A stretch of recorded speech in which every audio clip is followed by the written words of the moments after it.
बंगाल में आवाज को तो आप लोग दबा दे रहे हैं। आप बात करते हैं, आप जवाब देंगे। कथनी और करनी में अंतर होता है ना सर। फिर दो चेहरे आप लोगों के दिखते हैं। हिंदुओं की आवाज से टीएमसी को इतनी समस्या है, इतने उदाहरण भरे पड़े हैं ना बंगाल में, जिसका कहने का नहीं है। फिर आप लोग कहते हैं आप लोग जवाब देंगे, आप लोग जवाब देंगे। पूर्णिमा जी 2021 में इनका सपना था पश्चिम बंगाल में सत्ता में दखल करना, लेकिन यहाँ हिंदू कार्ड नहीं चलता है। सत्ता की आपको चिंता है, हिंदू कार्ड होता है, हिंदू कार्ड होता है। हिंदुओं से समस्या है, सीधे सीधे बोलिए ना साहब। आपको हिंदुओं से समस्या है, आपको राजनीति ज्यादा जरूरी है लगता है।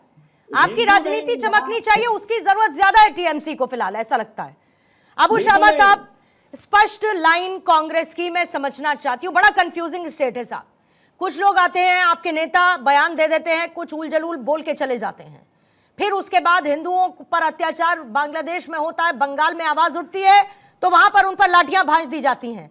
मतलब हिंदुओं की बात करना भारत देश के अंदर आज इतना बड़ा क्राइम हो गया है क्या? नहीं, सबसे पहले आपने बहुत अच्छा नोटंकी दिखाया अमित शाह जी का, जो अटल जी का प्रतिमा का उन्मोचन हो रहा है। मैं इसको नोटंकी इसलिए कर रहा हूं क्योंकि अटल जी का जो पथ है, उसका जो मार्ग है, उस मार्ग में वर्तमान भारतीय जनता पार्टी चलता नहीं है। तो ये हम नोटंकी कहेंगे, उसका तस्वीर बनाना, उसका प्रतिमा बनाना, अब खैर उसका निजी बात है, वो करे।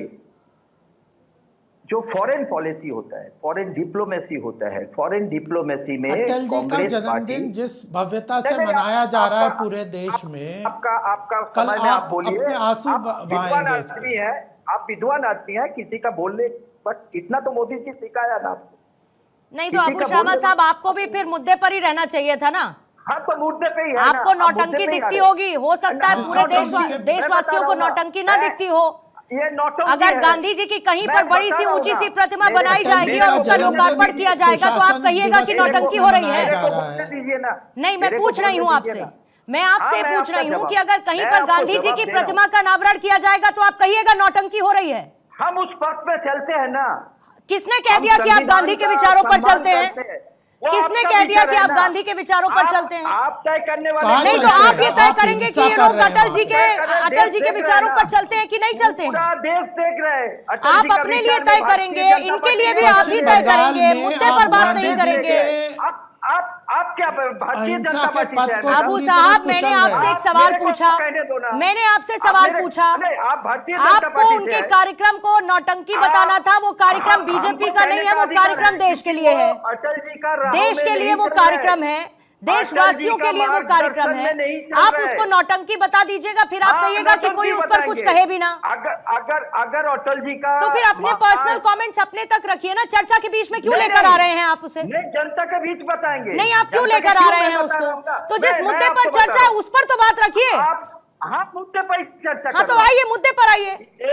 विदेश नीति पर मुद्दे पर ही आ रहा हूँ ना, आप सुनिए। आप ये बताइए कि आप बांग्लादेश के हिंदुओं के साथ खड़े हैं कि नहीं खड़े? गोपाल जी सुनिए, एक मिनट। नहीं, इनसे ये तो पूछे कि ये बांग्लादेश के हिंदुओं के साथ खड़े हैं कि नहीं खड़े, इतनी बात बता दीजिए। गोपाल जी, ओके, गोपाल जी प्लीज रुकिएगा। अबू शर्मा जी बोलिए। बांग्लादेश में हिंदुओं पे अबू शर्मा जी बोलिए। मोदी कोई बोलता है तो उसके टाइम पे बोलने का नहीं, बाद में बोलो ना। अबू जी बोलिए ना प्लीज।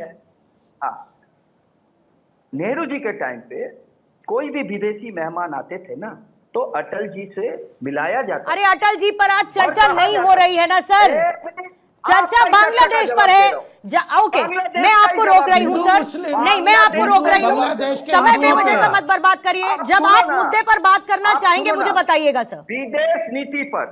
विदेश नीति पर हम हमेशा, ये कांग्रेस हो और चाहे अरे आप बताओ, बांग्लादेश के हिंदुओं के साथ खड़े हो कि नहीं हो, इतनी सी बात है। आज एक मिनट, बांग्लादेश में हिंदुओं पे जो अत्याचार हो रहा है, आपको नोटंकी कर रहे फिर नहीं, बांग्लादेश में हिंदुओं पे अत्याचार हो रहा है। सवाल क्यों पूछ रहे हैं? गोपाल जी, मैंने सवाल अरे तो पहले ये तो बताओ। गोपाल जी, मैं सवाल पूछ चुकी हूँ, उन्हें जवाब देने दीजिए। मैं सवाल पूछ चुकी हूँ, उन्हें जवाब देने दीजिए। अबू जी, मैं फिर से सवाल दोहरा रही हूँ, आप लोगों का स्टैंड क्या है इस पर? मुझे क्लियर स्टैंड बताइए। मैं बता रहा हूँ ना, बोलिए। विदेश नीति पर चाहे जब बांग्लादेश को अलग किया था हेनरी किसिंजर और निक्सन के टाइम पे, वो लोग जहाज भेज रहा था तो इंदिरा गांधी उस वक्त अटल जी से बात कर रहे थे, जो भाई हमको बांग्लादेश को 2 टुकड़ा करना है। और आज का भारतीय जनता पार्टी जो अटल जी का मूर्ति लेके नोटंकी करता है, उसको विदेशी मेहमान आता है तो राहुल गांधी को न्योता नहीं मिलता है। तो अटल जी का मूर्ति से हिंदुओं को बर्बरता के साथ मारा जा रहा है बांग्लादेश में। बंगाल में जो उनकी आवाज उठाते हैं उन पर लाठीचार्ज किया जा रहा है। आपकी असली टीज ये है कि राहुल गांधी को न्योता नहीं दिया गया।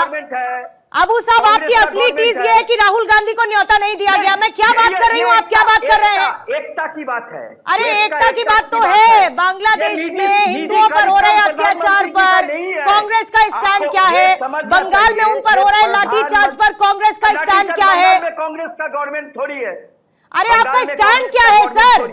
स्टैंड होने के लिए सरकार होना जरूरी है क्या? हमारा स्टैंड है, हम विरोध क्या है स्टैंड आपका?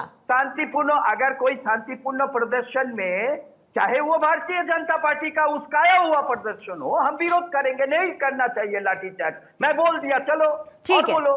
ठीक है, लेकिन ठीक है। विदेश नीति में हम लोग इफेन बट लगा के आपने बोल दिया आपने इफेन बट लगा के बीजेपी का उकसाया हुआ प्रदर्शन। मतलब अगर हिंदुओं के लिए कोई आवाज उठाता है तो वो बीजेपी का उकसाया हुआ है, क्योंकि हिंदू तो सिर्फ इन्हीं के हैं, है ना? हिंदू तो सिर्फ बीजेपी के हैं, तो बीजेपी उकसाती है हिंदुओं को। हिंदू ही सारी की सारी हिंसा करते हैं। जो हो रहा है बांग्लादेश में, वहां पर कौन सी हिंसा कर दी थी? माइनॉरिटीज पर अटैक। कौन से आपके राशिद अल्वी और दिग्विजय सिंह किस आधार पर बात करते हैं? बोलकर आप लोग कुछ भी निकल जाते हैं, फिर उसके बाद जस्टिफाई करने के लिए बैठे रहते हैं।